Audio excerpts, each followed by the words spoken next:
And we are back on Sharpen the Spear podcast with another great guest. I've got Nikhil with us today. We are going to be talking about leadership. It's going to be phenomenal. And it's not just a general leadership thing. Nikhil is bringing us some incredible experience, knowledge, and we're going to have a great time with that. But as we always do, I'm going to let Nikhil introduce himself, give a little backstory, bring us up to speed. Then we'll get into the bulk of our conversation. Nikhil, thanks for coming on the show. Richard, it's a pleasure and really looking forward to our conversation tonight. Same here. Let's do it. Fill us in. Yeah. So my story, if I have to give a short summary, it's essentially broken into two buckets. I grew up in India, but then I spent about the next 15 years from about my high school years till about the age 30 or so. So that's the first sort of bucket of my life, professional life, which I spent in the U.S. So I completed my education, and the first about 8-9 years of work life was in financial services, both East Coast and West Coast, and doing a variety of roles from sales and fund accounting and auditing and you name it. And it's just a proper sort of a finance professional career. And then in 2002, I said, let's, at the time when Asia was sort of, becoming the emerging place, I said, this is a good time to get back.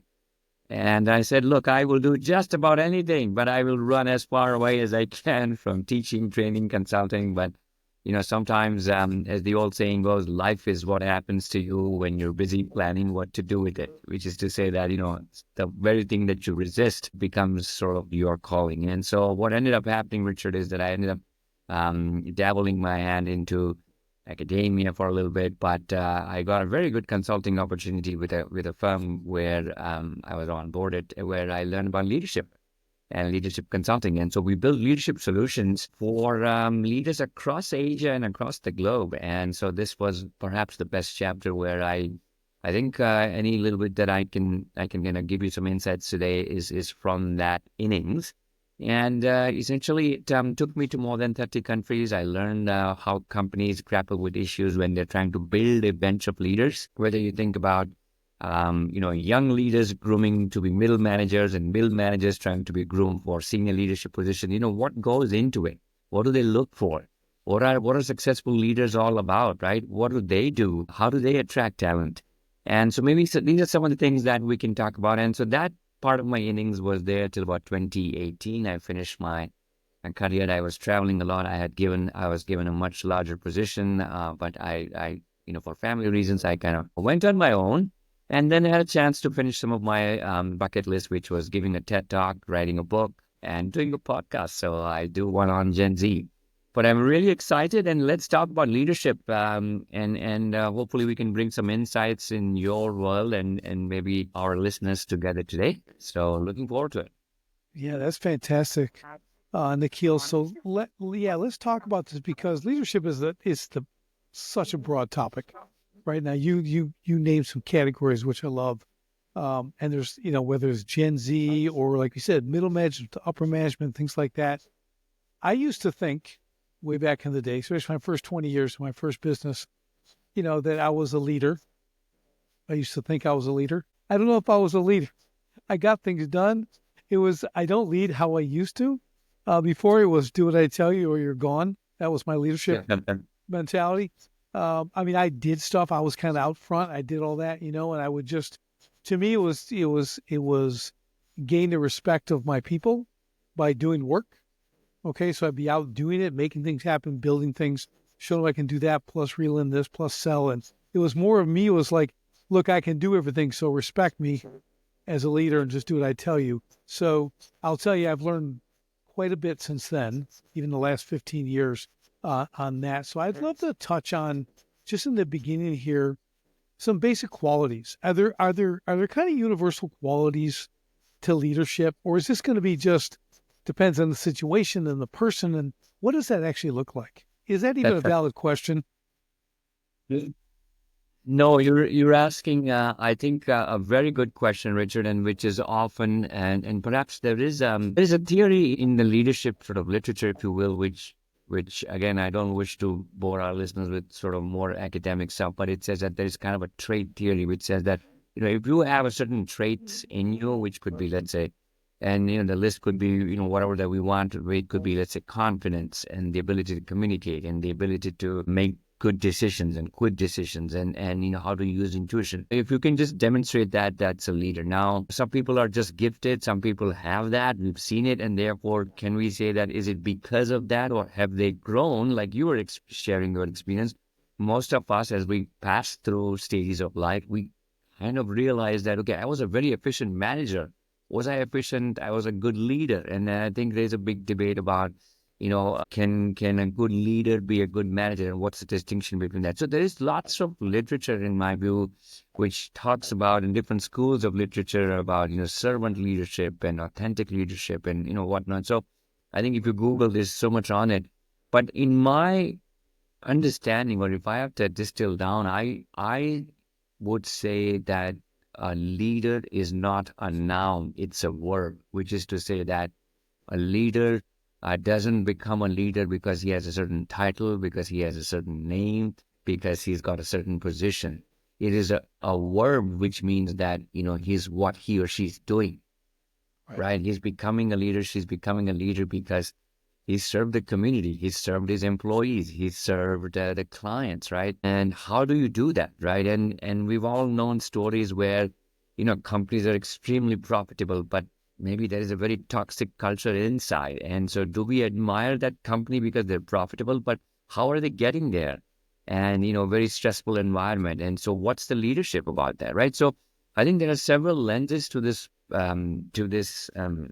whole topic about, how do we define leadership? I think, and with time, Richard, what has happened is that there are schools of thought that have said that, okay, it was all about, IQ, and then it became EQ, and then it became relationship, which is sort of what people kind of talk about now. Relationship is a big way of kind of building and getting people together.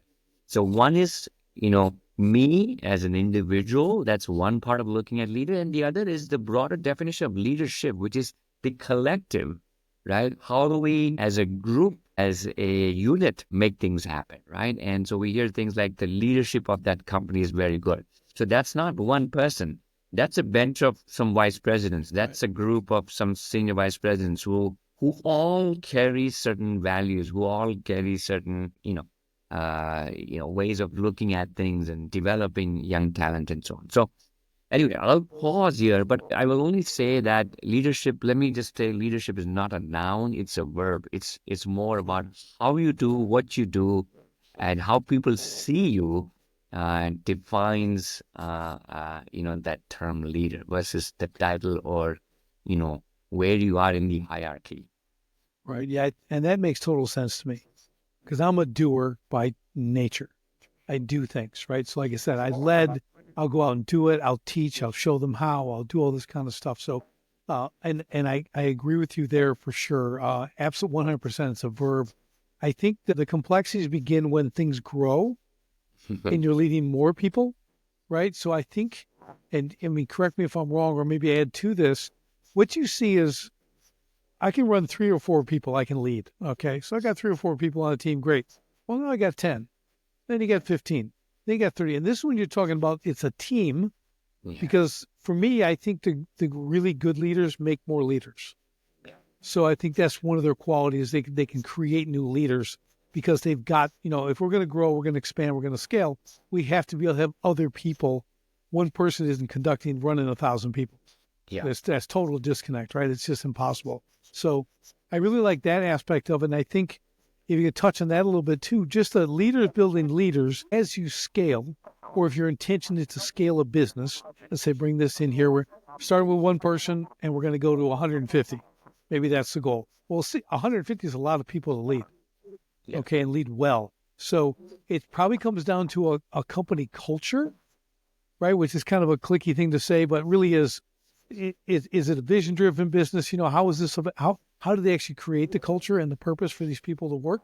And then understanding that, then you can have leadership that's able to instill that culture, right? Carry it on, move it forward among that 100, 150 people, right?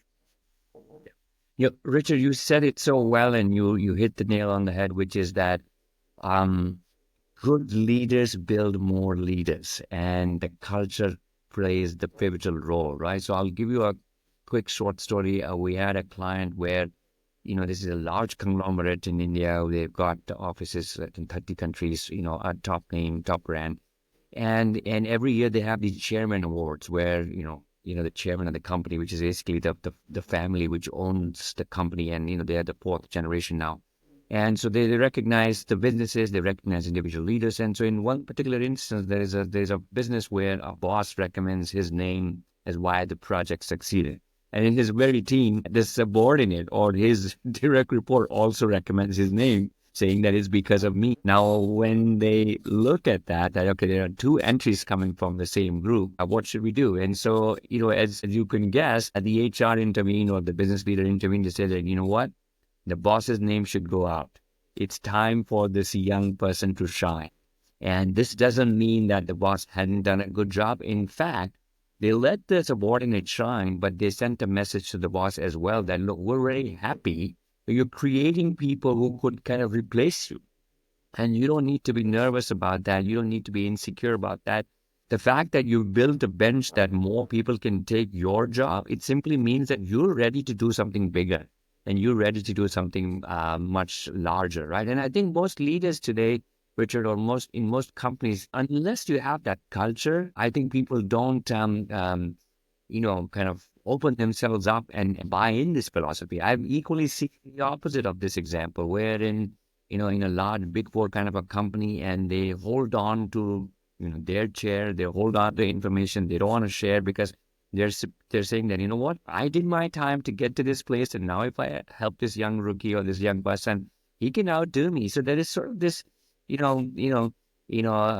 there to make whom successful. And so you're absolutely right. And the culture makes all the difference. I think in most good companies, if I give you an example, Richard, Unilever in India is considered to be like the factory of CEOs, and they have a very structured way of building high pool talent. And so what they do is that they distill that in a very robust way from the beginning, and they ensure that all of the people who are in this pool, they have to prove themselves at every level that they go forward, right? So it's not by chance, I got Nikhil in this pool, and oh, by the way, now he's going to make it to the top.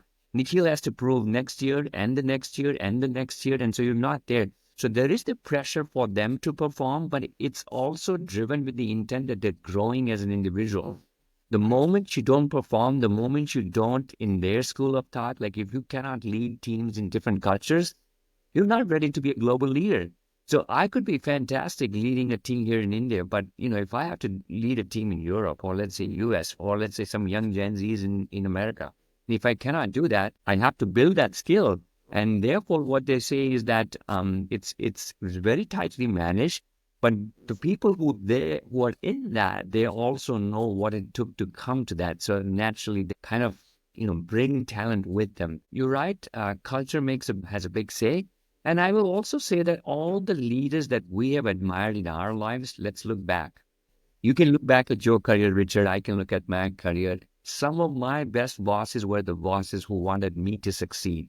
And the moment they let me shine more, what does that do? It simply brings so much loyalty to them, right? I mean, I can think of two excellent mentors in my career who just gave everything that they had to grow me. And I didn't care if I didn't get a good raise at that time. I simply wanted to grow. And still today, I think that, I stand by them. I have the highest allegiance for them because I just knew that deep down they wanted me to succeed. And so I think people see that. I think the younger generation definitely sees that. And so you're right. Leaders do build leaders. And if you don't do that, Richard, I would say that, sadly, if you're a boss who doesn't do that, and you've got a young guy who's watching that behavior, he or she will actually take that as the definition of good leadership. So we have to be very careful. We have a lot of responsibility with us.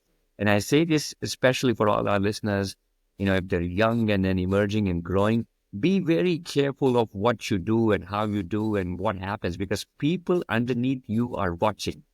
So if you think that you can get by, being angry or, just, pushing your weight down, remember they will take that as the way to lead, and you don't want that. It's just a bad habit they're sort of running. It's almost like, you learn bad things if the parent is doing something wrong, the child learns it, right? Yeah, so true. I think the whole merit structure, I've always been a fan of merit. So we're advancing by merit, by what we've done, not who we are, who we know, that whole thing, that whole old cliquey kind of corporate culture used to be that way. It's not what you know, who you know. And I mean, the who you know is kind of important. Yeah. What really is like you said, if you're always, and some people take it wrong when you say like you're always improving every level, you're always being tested. Well, you have to be. You're not going to grow if you don't get that test. Okay. Yeah. If you're just going to coast, okay, there's nothing there. Okay. Eventually, if you're coasting, eventually you're going to stop, right? Because nothing's keeping you in motion. And these challenges and doing hard things, which I talk about all the time, is really important to advance you. And like you said, the leadership culture in a business, and again, it always starts at the top, the very, very top. If the CEO, the founder, whoever that is, and they have this thing of building more leaders, of scaling, and understand you can't scale without quality leaders, understand the vision of the business. Now they're given the green light to do that. So every selection process becomes they're looking for the person who's not gonna hold on to his power. He's looking at sharing it, growing it, and he'll go up. Most people only work for a certain amount of period, right? A certain amount of time in their life. So there is an end. Okay. But you can go as far as you want to go during that time and keep going. Then when the time's over, it's over. Maybe you move into something completely different. It's okay. But the skills of training others, I think like you said, Nikhil, you kind of didn't want to do it, but you got pulled into it because it's kind of your zone of genius, right? Yeah. I'm like that too as training. I'm a trainer. Whether it's physical training, business training. My same thing is I bring on coaches and they coach for me. My goal is for them to rise in the ranks. When we help businesses, my joy comes from helping other businesses succeed, right? So it's that desire for others' success. I think you mentioned it when you're talking about leadership. That is like a really, really, that should be high on my scale. That'd be high on the list. Do you actually enjoy seeing others succeed? Like, and give me examples. Show me. I do that with businesses. I turn them around, and now they get time with their family, and they're making more money, and they have the freedom. Like that. That's all I want. I want them to succeed because now they can run a business with the same principle, right? They're people, and we teach them how to do all that. So I love it. Yeah. And I'll just say one thing here, Richard. You're so right. There's a beautiful, the other day there's a clip that I was watching online where they say that, look, there's this young, there's this retired sort of admiral in the U.S. and he when he was the admiral, he was invited to give a conference, talk at a conference. He was flown business class and there was a limousine to pick him up and all of that, take him in the back door and take him to the stage and everything. And then he said that the next year I was invited to speak at the very same conference, except that he was retired. And then, he had to fly a coach. He had to find his own taxi. And then he went and trying to ask for that ceramic cup, and he's got this sort of, not the ceramic cup, just sort of that plastic normal cup. Right. And then he said that, what's the lesson? He said that, that was never meant for me. It was meant for the position I had. And so the moment you're done, they're going to give all of that to the person who will have that position. Now, the point that he was trying to make is that we all can think of people that we want to remember, despite the fact that they're no more the boss, no more the VP or the CEO, because they've just made such an impact, right? Equally, we all want people to say, I'm glad that he's gone, or I'm glad that he's retired, or I'm glad that he's moved on, right? I mean, so what I'm saying is that I think all the people in leadership positions, they have a finite time to make an impact. And my message here to our listeners is to say that, look, as you said rightly, Richard, sometimes even in a good organization, you've done your best, you've given your 100%, you've grown a team, and you may not be rewarded. But just think about it this way: you've touched lives of enough people that at some point, somewhere, they will always remember you. And I always say that I think good leadership comes back and makes that full circle. And so, therefore, you're right. We have to enjoy, making sure that others succeed. That has to give you a joy. But we also equally wanted, the point that I want to make is that we have a finite time.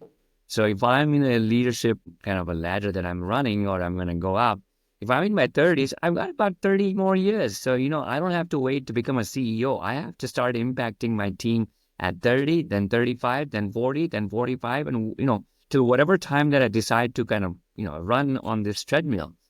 And I think the more we can start thinking like that, every day we're making an impact, there's always going to be good people who will say, you know what, I had a good boss, and I still remember him when I think about it. Yeah, I think that's a really, really great point, because we all, whether it was a teacher in school or wherever, a boss on a job, a leader, a project manager, whatever it is, we all can grab those names out of a hat right now. There's always someone, right? Even if it's one person, a coach or whatever. So I like what you said, because I love just the word impact, right? Making impact. And people think you got to be all this to do impact. You don't have to be anything special to make impact. It's about what you do, who you care about, right? Like, it's like you becoming good at what you do. With my kids, I tell them the same thing. I have these basic rules when they start working. I go, you show up early and you ask, what else can I do? I said, if you do those two things, you'll be the CEO before you know it, because nobody else does, right? I said, you just do those two things. Just understand, like, that's, I try to keep it super simple. Obviously, there's more things, but I think people had more of that attitude, like, show up willingly, just like, I'm happy to be here. And then what can I do? Just ask, and people will give you things to do, because most people don't want to do things. So we can easily separate ourselves to the upper percentile, just by having a willingness to do things. And if you have a willingness to do things, I think as you get put into a leadership position, and you may go from worker to lead to maybe number one lead to assistant or whatever it is, right? There's a little progression, but that's where it all begins, because you have the willingness. So you start to climb that ladder, if you will. And it's important, but people see that and they're attracted to that. So other people who maybe aren't as willing as you will start to look at you as the leader. They'll come to you and ask a question. So they start to go to you, and then who sees that? The leaders above you, right? So it's just a matter of executing on a daily basis. It's really just going and doing the best you can every day, and it makes a difference. And I'll tell you what else, Nikhil, it buys you favor. Okay, what it does, that will, it's like, say there is a day you're late or something, they're going to let that stuff slide. Yeah. Okay, where the guy who's always late, they're not going to let that stuff slide. Or when it comes time to cut back, right, you're going to be the one who's left standing. Yeah. That's what I tell my kids, because we had an incident with a client of mine, big thing, and same thing. There's the people who they put in a bonus, and you got it for doing this or this, and nothing changed after a year and a half. It was like an attendance bonus, okay? So it was $400 a month if you just showed up, okay, before the time you started, like you punched in on time, and you called in if you were going to be sick, and you didn't leave early. Yeah. 3 things. And you got $400 more a month. Okay, there's about 45 employees. After a year and a half, you know who got the bonus? The same people who already showed up early, who already called in, okay, and never left early, right? Yeah. They're the same one. Nothing changed. Yep. People's behavior, and it was shocking. But then I was like, well, here's the good news. Those people that didn't change, they all have a target on their back. If you got to cut back, you know who to go to first. There's no question. If things get tight, you got to come back. Like, those people have already raised their hand. Please lay me off. Yeah. Because I'm unwilling to, show up, just do my job and get paid extra for it. So, it's just, this was an experiment in leadership too. How can we help these people you make be better? Such a good point there, Richard, about, I think this advice, I hope that all our listeners, especially young managers who are coming into their work life, I think your story there was so important, because, these are subtle things that perhaps nobody tells us. But like you said, that look, when a boss has to make that tough choice whom to cut, he's going to keep these things in mind, right? And we have to always remember that, a good leader always, it's not easy, right? It's the things that it's what Michael Phelps once said after hanging up, saying that the greats of all walks of life will do things even when they don't want to. And I feel like it's such a golden statement that, I can, whether you think about sports, whether you think about any field of life, right? If you admire someone, they're always doing things that the ordinary person, feels lazy or complains or, finds an excuse or blames somebody, right? And I think that's the distinction between the good and the great, right? And I think I just want to highlight your story to especially our young listeners to say that please, I mean, even just in the story, 3 things, like just making a routine of that. How difficult is that? But that can build into so much bigger for you, right? And so I just wanted to say that. Yeah, thank you. I just think everything has to start with a foundation. We have to build on top of something. We can't just put stuff up on the sand, so to speak. Can't build a house on sand. Okay, we need a foundation. Right? We have to have that. And these little things are your foundational stuff. All my kids, I have 6 kids, and they started working early. One of my kids was working at 9 years old, like working on the farm, doing this, and he's still working. He's almost 18, and I mean, last week he put in 95 hours. My goodness, working. wow. He's not afraid to work, okay? Now, we all got our issues and stuff, but that boy can work. My other kid one's in the Marine Corps, right? And he's a top achiever there. But they all have this mindset where they've got their hands dirty. They've done the work. I made them get jobs, right? You don't get to start as an entrepreneur. That's one thing I told them. You don't get to start like, you can try to own a business when you're young, but the best education you're going to get is go work for somebody, go work under people, go see the bad managers. And they got to see a lot of bad managers because that's important. It's great if you go and you have these wonderful managers and you get to, but the reality is when you know what you don't want or what you don't want to be, you're way ahead of the game. Yeah. Right. Especially from a leadership standpoint, you've got to see good and bad. And if you can get both at one place, and they work like a fast food place. They start there and you get one good one and you have 3 bad ones, and it's like, and they're a different way, but they see the difference. And I said, that's the lessons you want to take away. You're not there to earn a ton of money. You're there to do the job and take this experience and learn how to lead people. And it's been really pleasing to me to see them in leadership roles now because they understood that. And I'm not taking the credit. I'm saying that exposure to that stuff gives them the ability to see, oh yeah, I would not like to be treated like that. Absolutely. I think there's a better way to do this. Yeah. We used to run, Richard, in one of our clients, a vignette or a play, and this is about this boss hires this young person and they're sort of role-playing it. And he's obviously been hired as an engineer, but he keeps giving him all the tasks for a sales job. And every time he calls him in a meeting, he's always finding faults. Like, okay, you're not doing this right, you're not doing that right. And how many times I have to tell you this and that? Anyway, it kind of goes on like year 1, year 2, 3, year 4. And this guy is quite frustrated. Now, in the end of the 5th year, this boss has to make a decision. Like, okay, you know what? I got to promote someone, but now who do I have? Like, it seems like I have no good guys. But that guy, I keep kind of, complaining about. He seems like a decent guy. Let me elevate him. And then, of course, he promotes him. Now, we, at the end of the vignette, we just try to show that when this person becomes the boss, what do you think he does?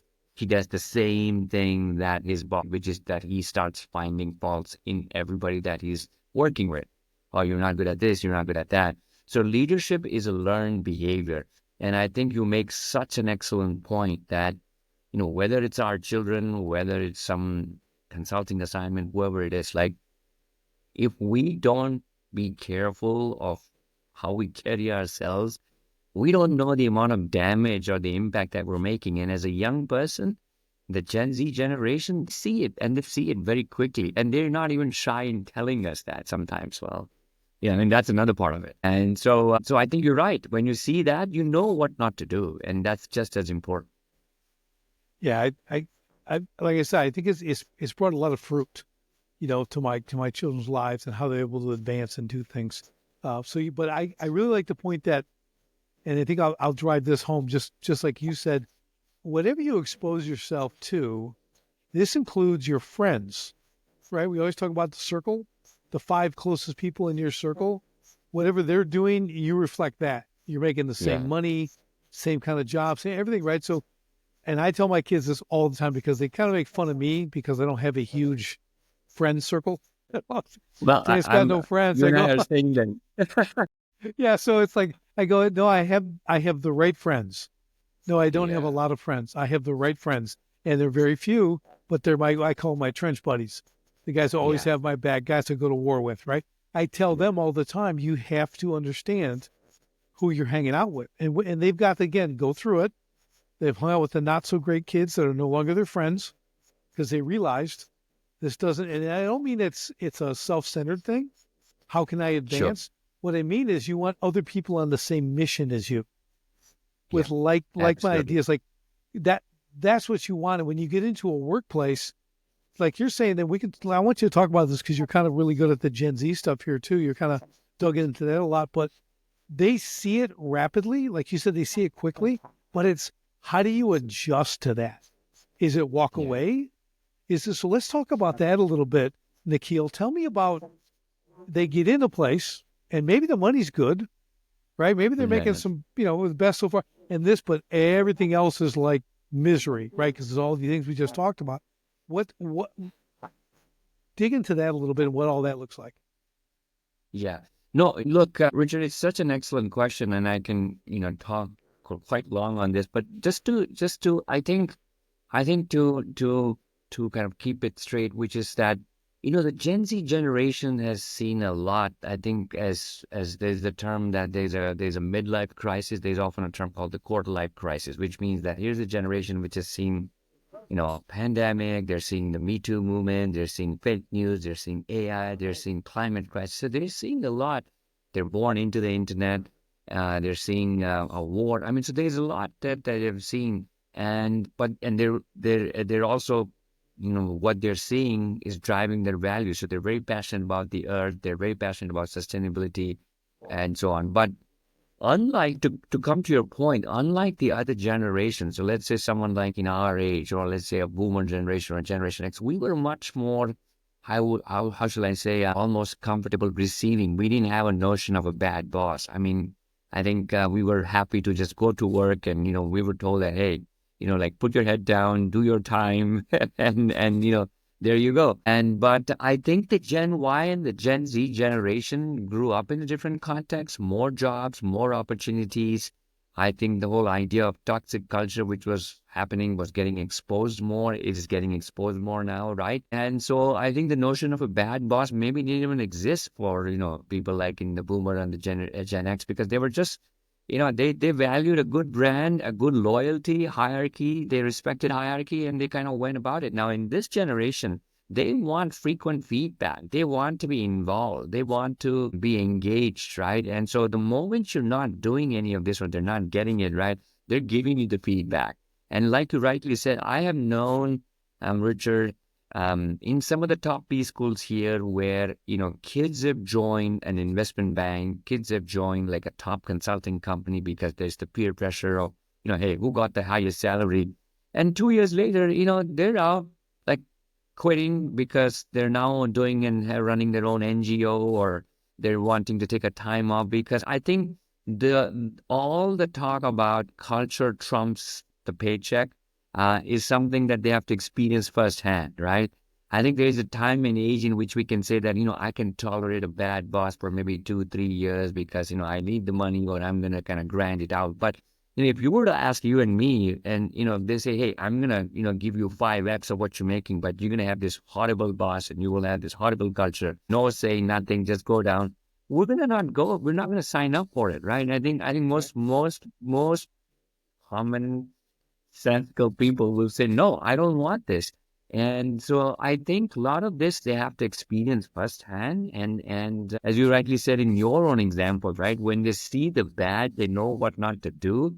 And a lot of this is also like that. So if you get a very high salary, but if you don't have a say in what you want to do, if you don't get autonomy, if you don't get the freedom, I think here is a generation which will be restless very quickly, unlike the other generation. So I think companies have to be, and I do this all the time where I see companies are working extra hard to keep them engaged, to create a culture which sort of keeps them happy. So while pay is very important, don't get me wrong, I think if they're a choice between company A and company B, all things being equal, if company A is giving them slightly more money, they're going to go for that. But I think the realization that if there is a trade-off with a slight little less on the money, but everything else, like I get more exposure, more Yep. travel, more assignments, more this, more that, I think they'll opt for that. And I think as managers, we have to keep that in mind. As business owners, we have to keep that in mind. As companies, we have to keep in mind. And the more we can do that, I think the higher the chance for us to retain them. Yeah, I think what we do when we're working with businesses too. A big thing I do when you talked earlier about a vision-driven business. So I think, and this falls right in line. There's three things. Okay, the main three things, like especially these Gen Zers looking right. It starts purpose. They're looking for purpose. Yeah. Number one. Then they're looking for recognition, right? Quality feedback. They need that. Then it's money. Money can even be fourth. And I'm not saying it's quality pay. You don't underpay them, but the first two, that's what matters, like you just said. If they come and there's a Yeah. purpose, they understand the whole company is working towards fulfilling this vision, they want to be part of that. They need to make a difference. Right? It's not put A into B all day, go home when the bell rings. They just don't want that. That is not it's not fulfilling really for anybody. People will do it, but it's not fulfilling for them. So purpose and then recognition. And it doesn't mean like they need trophies all the time. What it means is, am I doing a good job? Yeah. Well, how can I be better? Well, how can you help me become a better person? Stuff like that, right? They want recognition like you matter. You are doing a good job or you're doing a bad job. They're okay with both as long as they're getting that. Then the money. And the money will come. But like you said, it's just right. If they can trade, because I have clients who have built their businesses this way now. People will take a pay cut to come work for them. They'll take $2 an hour, a pay cut, because they want to be in that culture. Everybody's hit. People are working, they're doing things, and I see it all the time.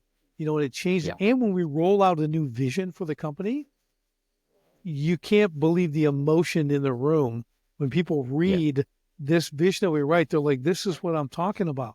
Now they want to come to work. Now they understand how they fit in this, how they're the hero in this whole journey. And without them, this doesn't happen. That's purpose. If we give them that again, and where does leadership fit in that? Every single level. Yep. When they're all working that way, you've got a pool now to create, develop, bring into the next level. It's really amazing. So I love this conversation because I'm so glad, without prompting, you were able to hit on all this stuff that I kind of know. So it's good. No, and I want to just quickly to close out that point, Richard. I can tell you, we worked for a company which was a GE subsidiary, and I can tell you, they were our client for more than 12 years, and it's such a fantastic company, GE culture about building people and all of that, and we've seen so many of the people. We ran programs for them at the middle level for more than 12 years. Now, a lot of those guys, they always used to say, what, we don't want to go to our competitors. I know I could get twice the salary because the amount of learning that's happening here is not going to happen anywhere. And I've also met people who have gone out only to come back.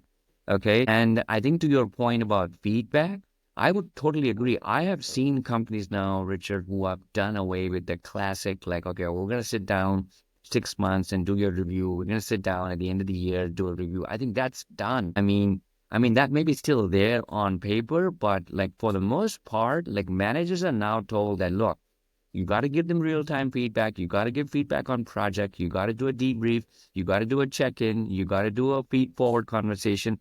All of these things matter. And the more you can do that, I know companies like Deloitte, they've done away with the traditional sort of bell curve and, we'll get together quarter after, because most people don't remember. They won't remember. Right. You won't remember.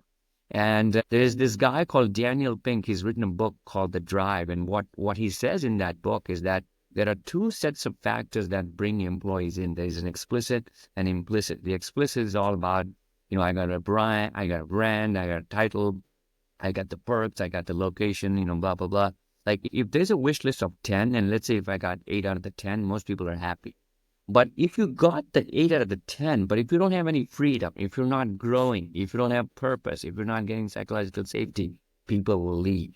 And I think I think there is so much truth to that, perhaps more now than ever before, which is that you could have other things, but like you said, if you're not growing, you're not giving feedback, if you're not getting the exposure, I think the monotony will get there, and then you will see people leaving. I think, and all of that is absolutely true. And there's one from a business standpoint also, if you can do all of that, right? Put all these things in place that we were just talking about. You know what else goes up? Profitability. You become a highly profitable company because everyone is performing. Everyone is on task, right? They're doing their things. Yeah. They're also, the innovation is encouraged. That's part of building them Yeah. up as people, right? They understand. So it went, because people, Nikhil, sometimes they throw that company culture. You need to change your company culture, and they don't have a clue how, right? They just say it and it sounds cool. But when you actually know how, when you understand that it's about your people, because Yeah. some people, I don't know what they think company culture is. I get all kinds of weird ideas about what it is, but I'm like, it's about people. Okay. It's about the people. That's where the culture is. Okay. You don't have a Yeah. culture of machines. Okay. You have the people that are operating in your systems. Plenty of great systems, all this stuff, but we're putting people into those. They have to be able to operate at a high level. When you can do that, that's when your business changes. And not just because you have retention, because you've increased your retention. You have people who want to be there and perform. So there's no real loss in this approach. Nothing loses. You're not losing ground anywhere by taking this. Now, there's people who say, well, I'm just going to pay everybody $80,000 a year, and that's the minimum. And it's stupid, okay? Because they're not attaching the value to the positions. They're just trying to be altruistic and whatever. And they're closed in 12 to 18 months. They go under, right? Because it's not sustainable. So we can't be stupid. Okay, understand. No, I think it totally right. So I mean, it's just a matter, you got to understand who you're working with, and how to cultivate that. That's what matters. Yeah, absolutely. And I think that's where a lot of companies, Richard, are investing far more time up front to get the right person, and hopefully they have a culture as well. But if you get the right person and you don't have the culture, then good luck, as you say, gone. 12, 18 months, they're gone. Yeah, so true. It's really, that's a powerful thing. It's what we've done with the companies we work with is we build out the strategic vision. It's what we start with. And now it's part of the hiring process. They have to read it before they even get a 5-minute phone call with us. And they have to tell us, did you read it? Yes. Okay. Where do you see yourself fit? And they, because it's all part story, part fact. It's really cool. It's what the company is going to be achieving. So we created the process that can get the right people because they know where they're going. They can read exactly what they're coming into. A lot of people want the job because maybe the dollar amount's right or whatever, the location, but they get into it, like you said, and they go, what have I done? What is this place? And they'll leave. So just to wrap all this up, I've really enjoyed the conversation because I think we've gone from like almost old school leadership, the man holding on to the power, holding on to the chair, to spreading it out, making more leaders, going through all that, to creating the culture in the business that can create new leaders who understand the culture and can continue and grow the culture of the business as leaders inside the company. And everyone's working towards that purpose. So I think we've really covered a pretty nice swing through all that to see how you can really have a very effective business, maintain high retention of your employees, right? Really get an ROI, because I truly believe every employee is an asset to the company, right? If it's done right, they're earning more. The company's earning more because of them than you're paying them. They're bringing more value than they're being paid for, right? Because you design the culture that way. So they become free in my mind. They're free. Yeah. They produce so much. They don't, it's their assets. I have 57 assets, 100,000 assets, working inside my company. That's always been my goal. So this has been awesome. Any final thoughts on leadership, Nikhil? No, I think, look, I really enjoyed this, Richard, and I will only say for just kind of, going down from the Gen Z top up for us that, look, for our young listeners, the Gen Zs, to say that, look, they have a full life ahead of them. They come with a lot of potential, creativity, and, I like we've discussed, I think in a time where money does matter. I mean, it'll always be there in the top 2, top 3. I think the culture, finding the right boss, finding the right fit is so much more important in the longer run. So I think the one word of advice would be for that kind of a cohort would be to say that, look, think longitudinally about your career, right? I think early in your career, you want to learn the right habits.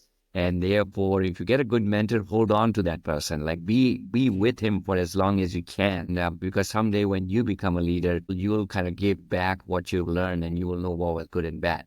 And as far as we think about, as we kind of talked about the senior, middle leaders, I think the only advice there is that, look, leadership is all about a learned behavior. And so you have a finite time, you're there, you got to make the most of it.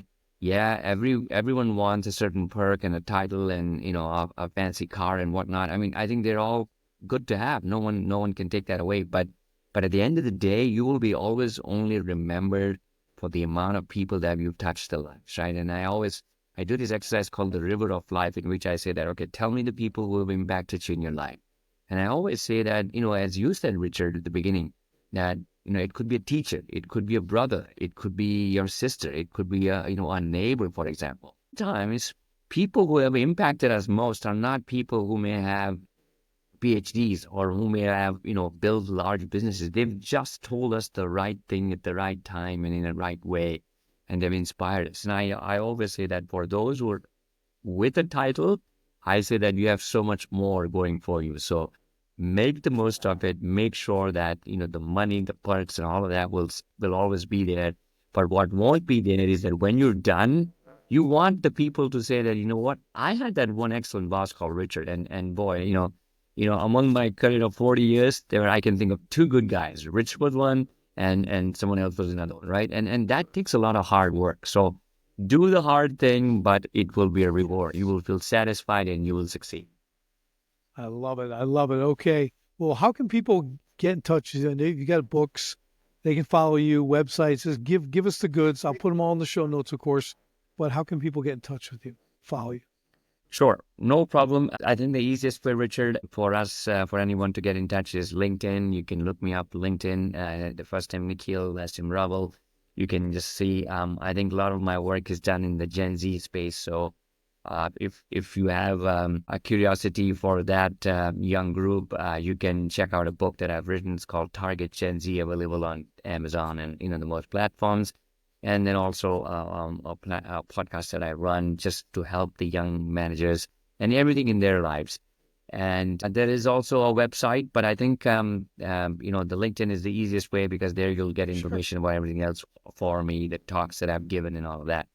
And Great. yeah, I hope that, we've helped our listeners and made sure that they learn a little bit about leadership. It's something that we all can do and we must do as part of giving back.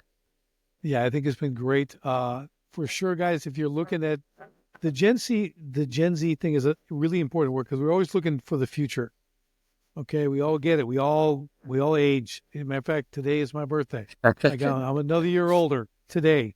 Okay, so it just keeps going. So let's look at what's coming up in the workforce.